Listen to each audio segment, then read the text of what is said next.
rapporteur Jean-Baptiste Moreau. La parole est désormais à Madame Laurence Maillard-Meignery, rapporteure pour avis de la Commission du développement durable, pour une durée de 10 minutes.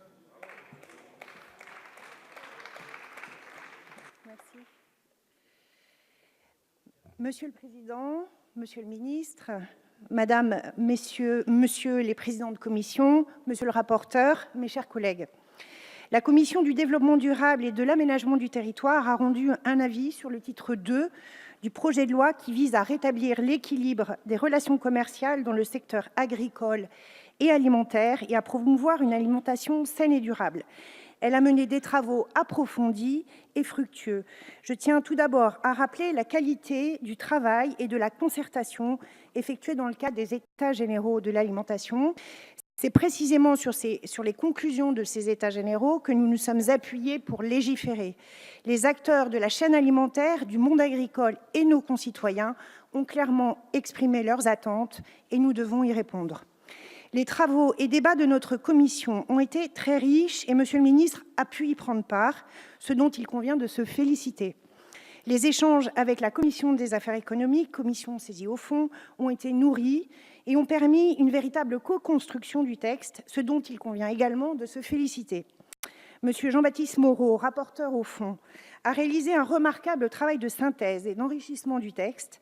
Nombre des amendements de la Commission du développement durable ont été confirmés par la Commission des affaires économiques, ce qui démontre la forte conviction politique qui les sous-tend. Je ne reviendrai à ce stade que sur les aspects principaux de nos travaux. Conformément aux engagements du président de la République, la qualité des repas servis dans la restauration collective va progresser et c'est une mesure juste.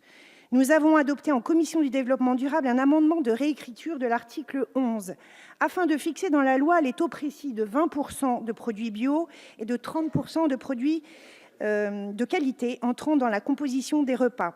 Les produits de qualité y étaient mieux définis, la place de l'analyse en termes de coût du cycle de vie des produits était revue, l'achat de produits issus du commerce équitable était renforcé. Nous avons adopté une obligation annuelle d'information des usagers dans toute la restauration collective applicable dès 2020 et c'est un aspect important du dispositif qui a été confirmé.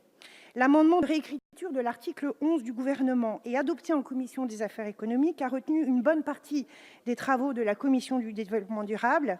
Les obligations de l'article 11 sont étendues aux gestionnaires publics et privés des crèches, établissements scolaires et universitaires, établissements sociaux et médico-sociaux, EHPAD, centres pénitentiaires. Un plan de diversification des sources de protéines est aussi désormais inscrit dans la loi. En matière de qualité de l'alimentation, nos contributions sont nombreuses.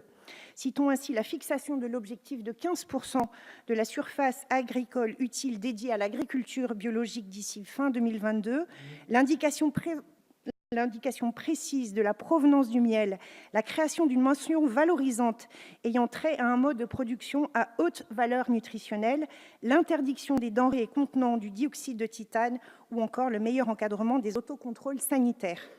S'agissant du respect du bien-être animal, les travaux en commission ont notablement enrichi le projet initial aux articles 13 et suivants.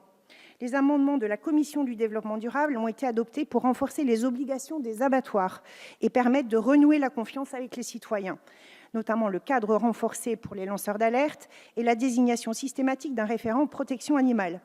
Un dispositif sur les abattoirs mobiles a été prévu dans le cadre d'une expérimentation.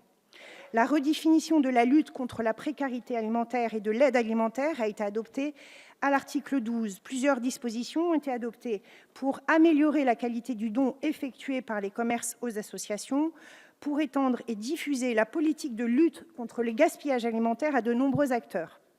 Nous nous sommes notamment préoccupés de l'éducation délivrée aux jeunes générations et du champ de la responsabilité sociétale des entreprises.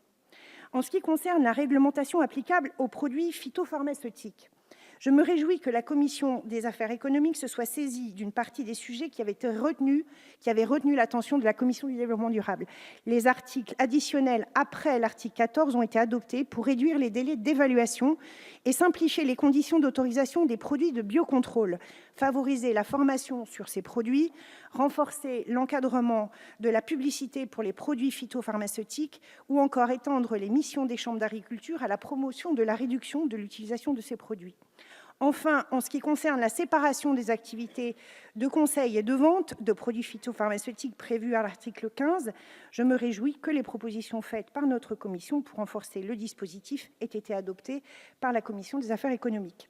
Certaines des propositions issues des travaux de la commission du développement durable n'ont pas pu être adoptées et nous en débattrons de nouveau. Je pense notamment à la lutte contre la déforestation importée, à l'interdiction des contenants en plastique dans la restauration collective, à la fourniture par les restaurants de contenants pour emporter ce qui n'aurait pas été consommé sur place, à la redéfinition précise du champ de l'article 13 s'agissant des droits reconnus aux associations de protection de défense des animaux, à la mesure proposée relative à l'abattage d'urgence, à la suppression d'une dérogation à l'interdiction des néonicotinoïdes dans les produits de biocontrôle ou encore à l'interdiction du glyphosate à l'horizon 2021.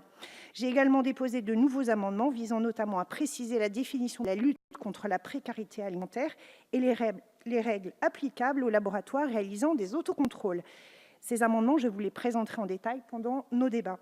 Tels sont, Monsieur le Président, Monsieur le Ministre, Madame, Monsieur le Président de Commission, Monsieur le rapporteur, mes chers collègues, les principales dispositions que je souhaitais vous présenter et je vous remercie.